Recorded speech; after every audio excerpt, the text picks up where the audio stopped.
ان کا خون چیرا لگا کے نکالا گیا تھا۔ او مائی گاڈ، اس بچے کا بھی؟ فریال چیخی تو میں نے اس کے شانے پر تھپکی دی۔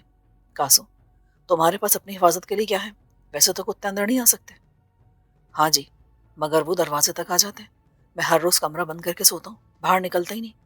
ہاں کسی روز وہ اندر آ گئے تو پھر میں گارڈ سے کہہ دوں گا کوئی اندر آنے کی کوشش کرے، کتا ہو یا رانا کا بندہ، بے درے گولی مار دو اسے، اور تم اپنے پاس ریوالور رکھو، میں دوں گا۔ نہیں جناب، میں گولی نہیں چلا سکتا۔ کل سے تمہاری ٹریننگ ہوگی، تم گولی چلانا اور نشانہ دینا سیکھو گے، یہ حکم ہے میرا۔ میں گیٹ کی طرف بڑھ گیا۔ کتے بہت قریب آ گئے تھے۔ میں نے 4 کتوں کو پل پر سے لپکتے دیکھا۔ ان کی زنجیریں انہی غلاموں کے ہاتھوں میں تھیں جن کو میں نے رانا کی حویلی میں دیکھا تھا۔ ونڈے ویسا بنیان اور نکر کے ساتھ ننگے پاؤں کتوں کے ساتھ دوڑ رہے تھے، بلکہ حقیقت میں کتے انہیں کھینچ رہے تھے کیونکہ وہ زیادہ طاقتور تھے اور ان کے پیچھے 2 موٹر سائیکلوں والے تھے۔ میں نے گارڈ سے کہا، یہ تماشا ہر روز ہوتا ہے؟ جی سر، وہ گیٹ تک آتے ہیں اور پھر گھوم کر ادھر نکل جاتے ہیں۔ گارڈ نے ہاتھ سے اشارہ کیا۔ ٹھیک ہے، باہر تو ہم انہیں نہیں روک سکتے، مگر ان میں سے کوئی کتا یا انسان دروازے کی حد کراس کرے تو اسے گولی مار دینا، 1 ہو یا 4۔ کاسو پھر میرے قریب آیا۔ نواب صاحب، اس کتے کو انہوں نے رکھا ہوا بھس بھر کے۔ کس کتے کو؟ جسے آپ نے پہلے مارا تھا، جس کے ساتھ رانا صاحب مجھے دفن کرنا چاہتے تھے۔ اسے کیوں سے انہوں نے رکھا ہوا اسٹف کر کے؟ میرے ساتھ دفنانے کے لیے۔ میرے دل میں غصے اور نفرت کا غبار سا اٹھا۔ یہ کس قسم کے فرعون ہے جو آج 19ویں صدی میں بھی غلاموں کو اپنے کتوں کے ساتھ زندہ دفن کرنے کی سفاک رسم کو باعث تفاخر سمجھتے ہیں؟ کتے دروازے کے قریب تک آئے تو میں نے اونچے قد اور پتلی کمر والے ان خون آشام کتوں کی بھیانک تھوتنی دیکھی۔ وہ اپنی لمبی لمبی زبانیں نکالے ہانپ رہے تھے اور زور لگا رہے تھے۔ ان کے پیچھے چلنے والے غلاموں کے ننگے جسموں سے پسینہ بہہ رہا تھا۔ وہ کتوں سے زیادہ ہانپ رہے تھے۔ ان غلاموں کے نگراں سیاہ ٹریک سوٹ میں تھے، تنومندہ درش چہرے والے، جو لوگ تھے جنہوں نے اپنے چہروں کو زیادہ ہیبت ناک بنانے کے لیے بڑی بڑی نوکیلی مونچھیں بھی پالی ہوئی تھیں۔ جب وہ گیٹ کے سامنے سے گزرے تو ان کے چہروں پر ایک خباثت بھری مسکراہٹ تھی۔ اوے آج تو خیر سے نواب صاحب بھی سلام کرنے کو کھڑے ہیں، ایک نے کہا۔ دوسرے نے قہقہا لگایا۔ تو سلامی دے دینا، اور مسکرا کر میری طرف ایک سکہ اچھالا۔ لے، اٹھا لے کنگلے نواب۔ گارڈ نے مشتعل ہو کر گن اتاری۔ تیری تو ماں کی۔ میں نے اسے روک دیا۔ انسان اور کتے میں بھی فرق ہوتا ہے، کتا بھونکے تو جواب میں آدمی نہیں بھونکتا۔ اشتعال انگیزی کے اس لاحاصل مظاہرے نے مجھے رات بہت دیر تک بے چین رکھا۔ رانا رجب علی کے عزائم واضح تھے۔ وہ کینہ پرور شخص پھر سے عداوت پال رہا تھا۔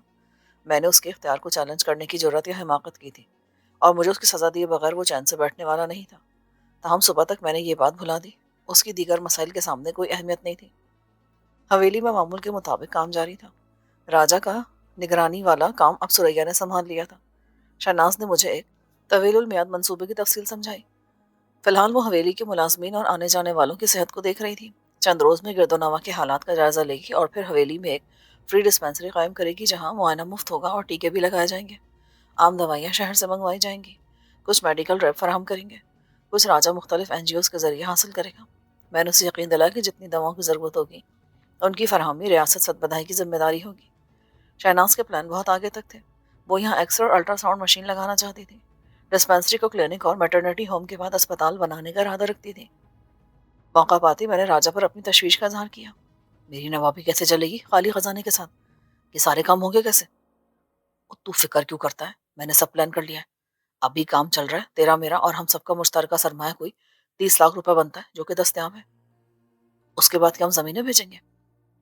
تیرے خاندانی نوادرات کی فروخت سے ہمیں حاصل ہوں گے تقریباً 3 کروڑ روپے۔ میری بات ہو گئی ہے؟ ارے ہاں، وہ تو میں بالکل ہی بھول گیا تھا۔ جیولرز کا ایک وفد آج کل میں یہاں آ رہا ہے۔ ان میں 3 ڈیلر ہیں جو تمام سونے چاندی کے برتن اور دوسری چیزیں خریدیں گے۔ ان کی قیمت کا تعین ہوگا، پھر ادائیگی۔ یار برتن تو خیر ہمارے کسی کام کے نہیں ہیں، لیکن کچھ تاریخی چیزیں ہوں گی جن کو رکھنا چاہیے۔ ارے ان کو ہم الگ کر لیں گے نا، پرانی گاڑیاں بھی بے مصرف ہیں ہمارے لیے، ہم نہ انہیں چلا سکتے ہیں اور نہ مینٹین کر سکتے ہیں۔ یہ کلاسک کاروں کے شوقین رکھتے ہیں، اس سے زیادہ ملنے کی امید نہیں ہے، مگر یہاں ان کی حیثیت کباڑ جیسی ہے۔ میرا خیال ہے کہ تینوں گاڑیوں کے 30 سے 40 لاکھ ملیں گے۔ اگر ہم انٹرنیشنل مارکیٹ میں جائیں کسی ویب سائٹ پر تو رقم دوگنی بھی ہو سکتی ہے، لیکن اس میں بہت درد سر ہے، اتنا وقت نہیں ہمارے پاس۔ ہمارے لیے 3.5 کروڑ بہت ہے فی الحال، اس کے بعد ترقیاتی منصوبوں کے لیے ہم فائنانسر تلاش کریں گے، انویسٹرز کو بلائیں گے یا لون لیں گے۔ منی از نو پرابلم نواب صاحب. Very good. ہم خوش ہوئے تمہاری کارکردگی سے. ایک پرابلم ہے اس آفس کی. یہاں کوئی غلط کام ہو رہا ہے، اس میں تو کوئی شک کی بات نہیں. پرسوں رات بھی 2 ٹرک آئے تھے. میں نے کہا اس کی قانونی پوزیشن واضح ہو گئی ہے، ہم اسے خالی کرا لیں گے. میں معاہدے کی نقل لے آیا ہوں. یہ جگہ نہ کرائے پر دی گئی ہے نہ لیز پر. معاہدہ پرانے مالکوں سے ہوا تھا، میں اسے ختم کرتا ہوں. نہیں یار، یہ کام اتنا آسان نہیں ہے، مگر خیر کرتے ہیں کچھ.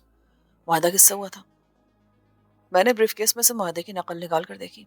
کوئی ڈاکٹر اشرف چودھری تھا، چیئرمین ریسرچ سینٹر. کس چیز کا ریسرچ سینٹر؟ یہی تو خوبی اس معاہدے کی، اس میں ریسرچ کی نوعیت نہیں بتائی گئی. یہ لکھا ہے کہ یہاں سائنسی ماحولیات اور زراعتی شعبے میں ریسرچ اسٹیشن ماہرین کی زیر نگرانی کام کرے گا اور تحقیق کے اعلیٰ مواقع فراہم کرے گا. ماہرین کون ہیں؟ مواقع کس سے فراہم ہوں گے؟ سب گول ہے. میرا خیال ہے تیرے وہ جد امجد اور محسن جنہوں نے تجھے اس جاگیر کا وارث بنایا خود بھی زیادہ دلچسپی لینے سے قاصر تھے. ایک تو وہ آتے تھے برسوں کے بعد، پھر وہ مفلوج تھے. ممکن ہے باتوں میں اشرف چودھری انہوں نے قائل کر لیا ہو کہ اس ریسرچ اسٹیشن کی کتنی افادیت ہے. جب معاہدہ لکھا گیا تو کچھ واضح نہیں کیا گیا اور انہوں نے اعتماد میں دیکھے بغیر دستخط کر دیے. بہت سے قانونی نکات رہ گئے، مثلاً یہ کہ معاہدہ کتنے سال کے لیے ہے، اس کی منسوخی یا تجدید کا کیا طریقہ ہوگا. میں نے کہا کیا حرج ہے اگر آج ہم مسلح افواج کے ساتھ چڑھائی کریں، اندر جا کر دیکھیں. راجا نے مجھ سے اتفاق کیا تو میں نے 3 سیکیورٹی گارڈز کو طلب کر لیا. ہمارے ساتھ فاروق بیٹھ گیا. کبیر خان نے جیپ ڈرائیو کی اور تینوں گارڈز کے ساتھ آگے گیا. چند منٹ میں ہم اس گیٹ پر پہنچ گئے جہاں پہلی بار مجھے اکبر خان نے روکا تھا اور واپسی پر مجبور کیا تھا. گیٹ پر اب دوسرا گارڈ تھا، اس نے گیٹ کھولنے سے صاف انکار کر دیا. اندر جانے کی اجازت کسی کو نہیں ہے. میں نے کہا ہم چیئرمین اشرف چودھری سے ملنا چاہتے ہیں. میں کسی اشرف چودھری کو نہیں جانتا. آخر کوئی تو ہوگا ذمہ دار، تمہارا سر. راجا نے کہا تو گارڈ اپنی جگہ کھڑا رہا. اس وقت کوئی نہیں ہے. دیکھو یہ جگہ میری ہے، میں مالک ہوں اس جاگیر کا، تم مجھے روک نہیں سکتے. میرا نام ہے نواب رفیق احمد شیرازی. وہ بالکل متاثر نہیں ہوا. مجھے آرڈر ہے جناب. اب کبیر نے گرمی دکھائی. اور آرڈر کے بچے، ہم زبردستی گھس جائیں گے، دروازہ کھول دیں نہیں تو جیپ گزار دوں گا تیرے اوپر سے. میرے تینوں گارڈز نے اپنی اپنی رائفلوں کو تیار کر لیا. اندر کھڑے ہوئے گارڈ کے چہرے کا رنگ بدل گیا. اچھا ٹھہرو میں پوچھتا ہوں. اس نے کیبن میں سے کہیں فون کیا اور ساری صورتحال بتائی. معلوم نہیں جواب میں اس سے کیا کہا گیا. جب وہ باہر نکلا تو اس کے ہونٹوں پر ایک جارحانہ مسکراہٹ تھی. تم اندر نہیں جا سکتے. اس نے کہا تو میرے گارڈز نے ایک بار پھر رائفلیں تان لی. لیکن اسی وقت ایک عجیب بات ہوئی. گارڈ نے پلٹ کر اوپر دیکھا. اس کے ساتھ ہی میری نظر نے بیرک کی چھت پر ایک گن مین کو دیکھا جو آخری حصے میں نمودار ہوا تھا اور اب چھت پر لیٹ چکا تھا. اس کے پاس جو کلاشن کوف تھی اس کا رخ ہماری طرف تھا. دیکھتے ہی دیکھتے دوسرا محافظ دوسرے حصے میں نمودار ہوا. پھر میں نے 2 رائفلوں کو بیرک کی دیوار کے پیچھے سے جھانکتے پایا. کم از کم 8 مسلح افراد اس بیرک کے چاروں طرف مورچہ بند ہو چکے تھے. یہ ناقابل یقین صورتحال تھی. اس پر طیش میں آنے کا مطلب جان گنوانا تھا. میں نے راجا کی طرف دیکھا اور ہم واپس کار میں بیٹھ گئے. میں نے کبیر خان اور اپنے گارڈز کو بھی واپسی کا حکم دیا. چند منٹ میں ہم جس راستے سے آئے تھے اسی پر لوٹ کے جا رہے تھے. راجا نے کہا یہ معاملہ ایسے نہیں طے ہوگا، اس کے لیے ہمیں پولیس کی مدد لینا ہوگی. ہاں، ہم آج ہی اس کی رپورٹ لکھوائیں گے. میں نے کہا میں بات کرتا ہوں بھی. راجا نے کہا اور گہری سوچ میں گم ہو گیا. پھر راجا نے بہت سے لوگوں سے بات کی. ان میں سے کچھ اس کے اخباری ساتھی تھے، کچھ پولیس کے اعلیٰ افسران. وہ 1 گھنٹہ مصروف رہا. پھر اس نے خوشدلی سے میرے کندھے پر ہاتھ رکھا. چلیے نواب صاحب ذرا جہلم تک. وزیر باتدبیر جہلم تو غالباً ایک دریا ہے، کیا ہمیں دریا تیر کر جانا ہوگا؟ آپ ڈوب کے گزر سکتے نواب صاحب اس دنیا سے، مگر ہم تو جا رہے ہیں جہلم شہر. وہی نام دریا کا وہی شہر کا. اس سے بڑی کنفیوژن ہوتی ہوگی یار. دنیا میں ایسی گڑبڑ کہیں اور کیوں نہیں ہے؟ واقعی یار، وادی چناب یہ سندھ، گنگا جمنا، کہیں کوئی شہر دریا کے نام پر نہیں. میں اس کے ساتھ گاڑی میں بیٹھ گیا. تو نے اجازت لے لی اپنی گھر والی سے؟ راجا نے گاڑی سٹارٹ کر کے کہا ابے ہم کو زن مرید ہے تیری طرح. شہناز اچانک نمودار ہوئی. کہاں چلتی ہے مہاراجے؟ وہ ذرا جہلم تک. راجا نے منمنا کر کہا ایسے چوروں کی طرح کیوں بھاگ رہے تھے؟ بتا کے جانا چاہیے تھا نا تاکہ کچھ منگوانا ہو تو. بتاؤ بتاؤ کیا لانا ہے؟ شہناز آگے آئی. اس کے ہاتھ میں ایک فہرست تھی جس میں کدو کریلے سے اینٹی بایوٹک ادویات تک سب کچھ لکھا تھا. ایسے ہے نا؟ ارے کمال کرتی ہو تم بھی، سب تو نکال لیے تھے. راجا خفت سے بولا. شہناز نے مجھے نوٹ تھما دیے. تمہیں دوں گی تو اڑا دو گے کہیں پر بھی. جو چیز خریدو رسید ضرور لینا اور کچھ بھولنا نہیں. تمہارا دماغ بہت آؤٹ ہوتا جا رہا ہے۔ ہم باہر نکلے تو مجھے ہنسی آ گئی۔ بڑی اکڑفو دکھا رہا تھا تو۔ راجا جس بس ہو کر رہ گیا۔ جہلم کا سفر 2.5 گھنٹے میں طے ہوا۔ ہم پولیس ہیڈ کوارٹرز پہنچے تو بڑے صاحب کی گاڑی دفتر کے سامنے لگی ہوئی تھی، جس سے ظاہر ہوتا تھا کہ وہ روانہ ہو رہے ہیں۔ سارے ماتحت باادب باملازہ ہوشیار کی تصویر بنے کھڑے تھے۔ اس نے بڑے مربیانہ مسکراہٹ کے ساتھ کہا، آئیے راجا صاحب، میں تو جا رہا تھا لنچ کرنے، آپ نے بڑی دیر کر دی۔ ہاں جناب، اتنا ٹائم تو لگتا ہے سب بدھائی سے، لنچ آپ ہمارے ساتھ کیوں نہیں کرتے؟ اس نے فوراً ہماری دعوت قبول کر لی۔ دریا کے کنارے بنے ہوئے خوبصورت اور جدید ٹیولپ ہوٹل کے ایک گوشے میں بیٹھ کر لنچ کے دوران راجا نے اور میں نے اسے صدبدھائی کے تاریخی جغرافیہ سے آگاہ کیا اور پھر اصل مسئلہ بیان کیا۔ دیگر معاملات سے ایس پی کو دلچسپی نہیں تھی، وہ ویسے بھی یہاں عارضی طور پر اپنے دن پورے کرا تھا۔ کچھ عرصہ قبل وہ ملتان میں تھا، اسے بیک وقت تمام گردیزی اور خاکوانی قسم کے وڈیروں کی خوشنودی حاصل کرنے کا فن آتا تھا، اور حاضر من فضل ربی کے ساتھ وہ ترقی کرتا جا رہا تھا۔ پھر غلط فہمی سے زیادہ غلط بیانی کے باعث اس نے ڈاکوؤں کے ایک گروہ کا قلع کما کرنے کا ڈرامہ رچایا اور علاقے کی بہت سی وارداتوں کو مارے جانے والے ڈاکوؤں سے منسوب کر کے دوہرا فائدہ حاصل کیا۔ ان کیسز کی فائل بند کرا دی اور اپنی اعلیٰ کارکردگی کی صنعت پر ترقی کے لیے سفارش مانگی۔ وہ تقریباً کامیاب ہو گیا تھا کہ اخبار والوں نے بھانڈا پھوڑ دیا۔ مرنے والے ڈاکو کیا چور بھی نہیں تھے، وہ لاوارث دیہاتی تھے۔ ان کے فرار، مقابلے اور مارے جانے کی ساری کہانی خود ساختہ تھی۔ مرنے والوں کے پاس اسلحہ تو کیا، تن پر پورے کپڑے تک نہ تھے۔ معاملہ کچھ این جی اوز اور وکیلوں کی وجہ سے عدالت عالیہ تک گیا اور ماتحت پکڑے گئے۔ ایس پی صاحب وقتی طور پر معطل ہوئے، پھر انہیں بطور سزا جہلم بھیج دیا گیا۔ وہ اخبار والوں سے جتنا ناراض تھا اتنا ہی ان سے بنا کر رکھنے پہ مجبور تھا، اور اسے راجا کی گڈ ول کا بخوبی اندازہ تھا۔ اس نے سرسری طور پر ہم سے معلومات حاصل کرنے کے بعد کہا کہ علاقہ مذکورہ غالباً ٹیلا جوگیاں تھانے کی حدود میں ہے، چنانچہ اس وقت تو کچھ نہیں ہو سکتا۔ اگلی صبح ایک ڈی ایس پی کی قیادت میں مسلح پولیس فورس کسی خون خرابے کے امکان کو روکنے کے لیے روانہ کی جائے گی۔ اندیشہ نقص امن کے تحت اس کارروائی کے علاوہ پولیس کسی معاملے میں دخل اندازی نہیں کرے گی۔ راجا نے کہا، ہم فوری کارروائی چاہتے تھے۔ ایس پی نے یاری سے کہا، یہ فوری کارروائی ہی تو ہے جناب، اب یا واپس جائیں تو رپورٹ درج کروا دیں۔ سر، پولیس ہمارے ساتھ کیوں نہیں جا سکتی؟ میں نے پوچھا۔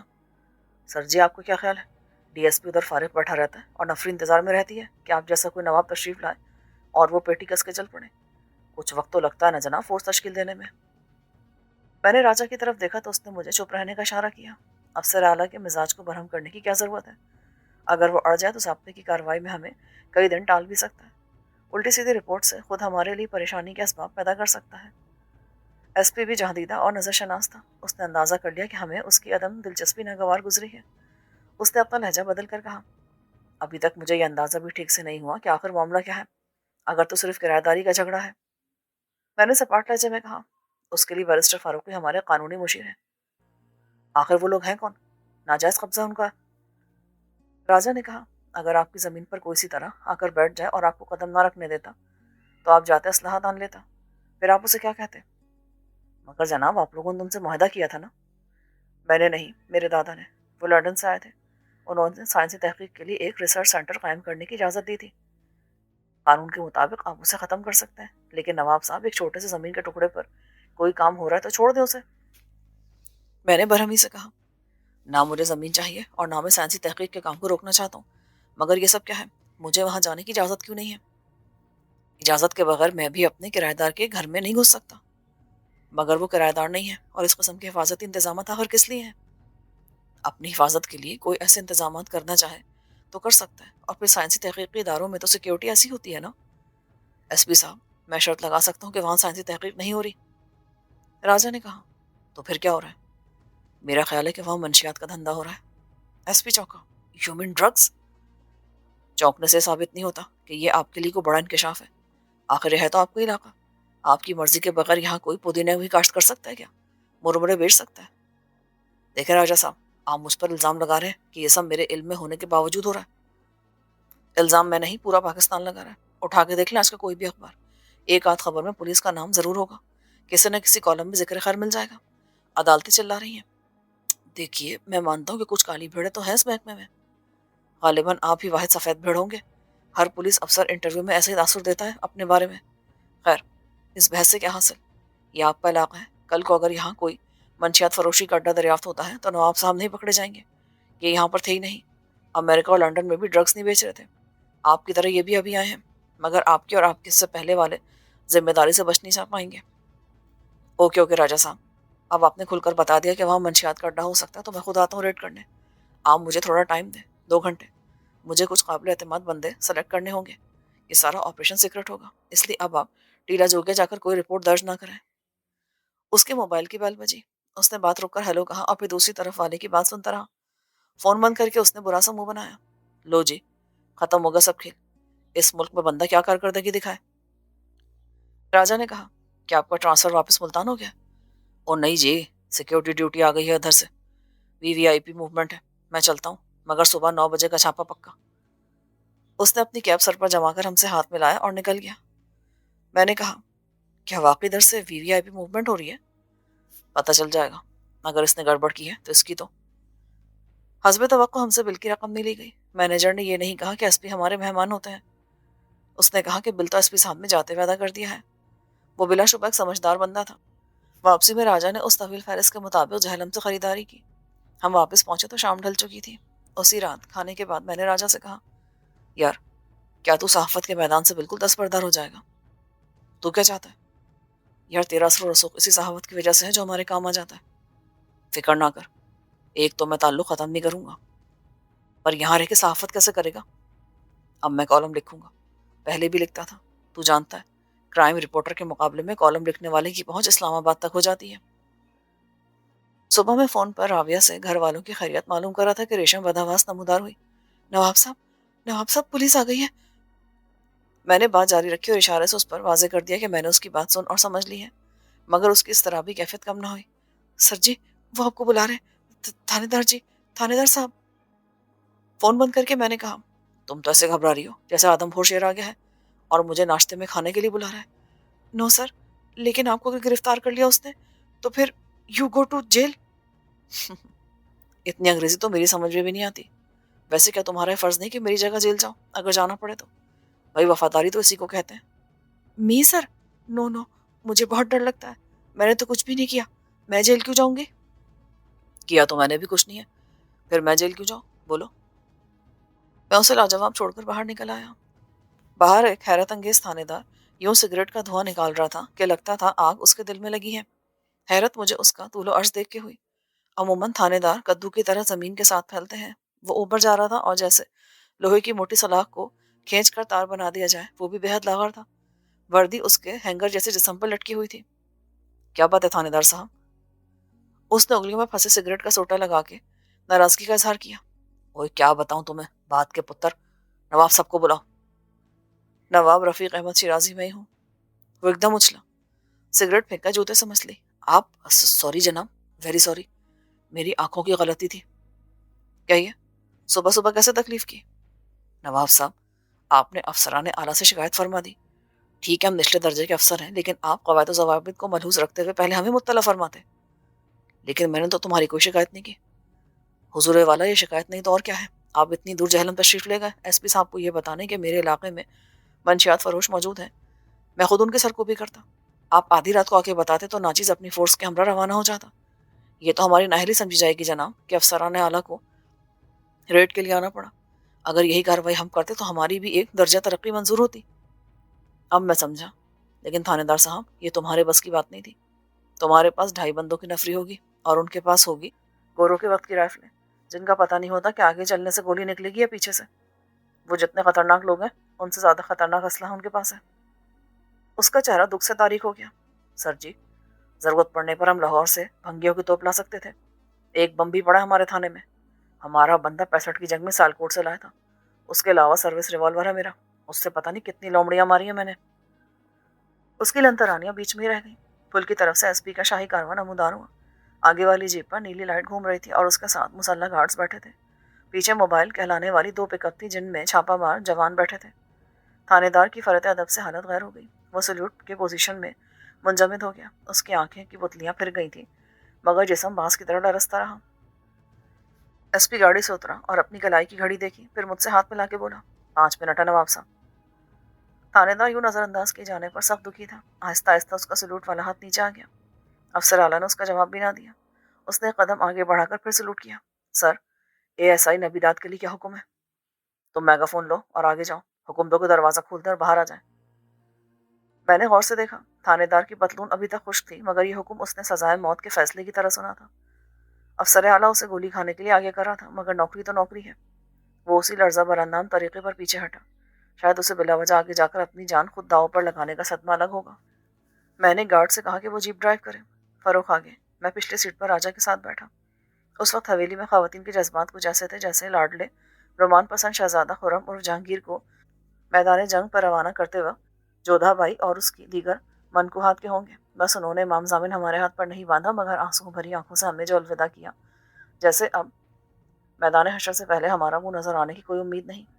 چند منٹ میں ہم نے درمیانی فاصلہ طے کیا۔ سب انسپکٹر نبیدات کو میگا فون کے ساتھ آگے جانا پڑا۔ اس نے جب اعلان شروع کیا تو اس کی آواز ہی نہ نکلی۔ پتہ چلا اس نے یہ آلہ کبھی استعمال ہی نہیں کیا تھا، وہ اسے آن کرنا نہیں جانتا تھا۔ پھر جو اس کی آواز نکلی وہ اتنی مذائقہ خیز تھی کہ جہلم شہر سے آنے والی فورس کے لبوں پر بھی مسکراہٹ آ گئی۔ چونکہ یہ اندیشہ ہر لحظہ موجود تھا کہ ڈرگ مافیا کے خطرناک رکن پہلا فائر اسی پر کریں گے، اور اوپن ایریا میں وہ انگریزی محاورے کے مطابق لنگڑی بطخ کی طرح نشانے پر تھا۔ چنانچہ اس کی آرزو تھی کہ مرتے وقت اس کے لبوں پر کلمہ ضرور ہو۔ وہ بے ترتیب الفاظ پر مشتمل ہر اعلان کے بعد زیر لب کلمہ دہراتا جو میگا فون پر صاف سنا جاتا۔ ایس پی کی ہدایت کے مطابق ہم پیچھے تھے تاکہ بھاگنے میں آسانی ہو اور گولی اس وقت ہم تک پہنچے جب ساری فوج شہید ہو جائے۔ لیکن ایک کے بعد 2 منٹ گزر گئے اور پھر 5 منٹ، اندر کوئی نقل و حرکت نہ ہوئی۔ آج گیٹ پر بھی وہ گستاخ اور جان لیوا دربار نہیں تھا۔ چنانچہ ایس پی نے کاؤنٹ ڈاؤن کو حکم دیا۔ 10 سے الٹی گنتی شروع ہوئی۔ 0 پر فورس نے الغار کی۔ اندر جاتے ہی انہوں نے کود کے چاروں طرف پوزیشنیں سنبھالی اور الٹے لیٹ کر اپنے بندوقوں کا رخ بیرک کی طرف کر دیا۔ نبیدات نے ایک بار پھر میگا فون پر مجرموں کو حکم دیا کہ وہ شرافت سے باہر آ جائیں۔ اب ایک مجرم باہر آیا، لیکن وہ 50-60 برس کا، سفید بالوں، اینک اور کلین شیو چہرے کے ساتھ تھا۔ اس نے پینٹ شرٹ پہن رکھی تھی۔ وہ حیرت سے ہماری طرف دیکھتا رہا۔ اسے ہر طرف سے خطرناک رائفلوں کی نالیاں اپنی طرف نظر آ رہی تھیں۔ پولیس کو دیکھ کر وہ بے حد حیران تھا۔ ایس پی آگے بڑھا تو اس کے دائیں بائیں 2 کلاشنکوف بردار محافظ بھی آگے بڑھے۔ ہاتھ اوپر اٹھا لو۔ اس شخص نے ہاتھ اوپر کر لیے۔ واٹ از آل دس؟ سپاہی نے اس کو دبوچ لیا اور اس کی تلاشی لینے لگے۔ اس کی جیب سے ایک رومال، کنگھا اور والیٹ برآمد ہوا۔ یہ سب کیا ہو رہا ہے؟ اندر کون ہے؟ اندر سب ہیں جو ہر روز ہوتے ہیں۔ مگر پولیس یہاں کیا کر رہی ہے؟ مجھے کیوں پکڑ رکھا ہے؟ کون ہو تم؟ میں اظہر رضوی ہوں، کام کرتا ہوں یہاں۔ کیا کام؟ وہی جو میرا کام ہے، ریسرچ کرتا ہوں۔ آپ نے تو ایسے ریٹ کی جیسے یہ منشیات فروشی کا اڈا ہے۔ انہیں چھوڑ دو۔ ایس پی نے اشارہ کیا اور پھر ہمیں آگے بلا کر کہا، نواب صاحب یہ بندہ کیا کہہ رہا ہے؟ میں آگے آیا۔ اظہر صاحب، اندر آپ کے علاوہ کتنے لوگ ہیں؟ ہم دیکھنا چاہتے ہیں کیا ہو رہا ہے اس وقت۔ کس اتھارٹی پر؟ وارنٹ لائے ہیں آپ لوگ؟ میں مالک اس جگہ کا، نواب رفیق احمد شیرازی۔ آپ پولیس کے بغیر بھی آ سکتے تھے جناب۔ کوشش کی تھی میں نے 2 بار، لیکن یہاں مسلح گارڈ نے اندر نہیں آنے دیا۔ ٹھیک ہے، آپ اندر آ جائیں۔ ہمارے چیئرمین تو نہیں ہیں، لیکن ڈائریکٹر ہیں، میں انہیں مطلع کر دیتا ہوں۔ راجا نے میری طرف اور میں نے راجا کی طرف دیکھا اور نظروں میں سوال کیا کہ یہ کیا ڈرامہ ہو رہا ہے یہاں۔ مگر ایس پی کی نظریں کچھ اور سوال کر رہی تھیں۔ وہ صورتحال سے سخت ناخوش نظر آتا تھا۔ اس کے ماتحتوں کی نظروں میں اس کا آپریشن ایٹم بم ایک پھس ہو جانے والا پٹاخہ ثابت ہو رہا تھا۔ میں اناڑی تھا، لیکن وہ خود کو کھلاڑی سمجھتا تھا۔ ہم اندر گئے تو اظہر رضوی نے ہماری رہنمائی کی۔ اندر بڑے بڑے شیشوں والے ہال تھے۔ ان کے پیچھے ماربل ٹائپ میزوں پر سائنسی تحقیق کے آلات، کمپیوٹر اور عجیب و غریب چیزیں رکھی تھیں۔ ہر ہال کا منظر تقریباً ایک ہی تھا۔ اندر تیزاب، اسپرٹ اور ایسے ہی کیمیائی محلول کی بو بھری ہوئی تھی۔ ہر ہال میں 2-4 افراد گاؤن پہنے سچ مچ تحقیق کرتے نظر آ رہے تھے۔ وہ سب شکلوں، اینک اور ہولیوں سے پروفیسر ٹائپ کے لوگ لگ رہے تھے۔ میری عقل خبط ہونے لگی کہ وہ سب میری نظر کا دھوکہ تھا جو پہلے دیکھا تھا، یا اب جو کچھ دیکھ رہا ہوں وہ عقل کا فریب ہے۔ کہیں نہ کہیں گڑبڑ ضرور تھی۔ ایک حقیقت تھی جس پر بڑی ہوشیاری سے پردہ ڈالا گیا تھا، اور ظاہر ہے یہ کھیل راتوں رات رچایا گیا تھا۔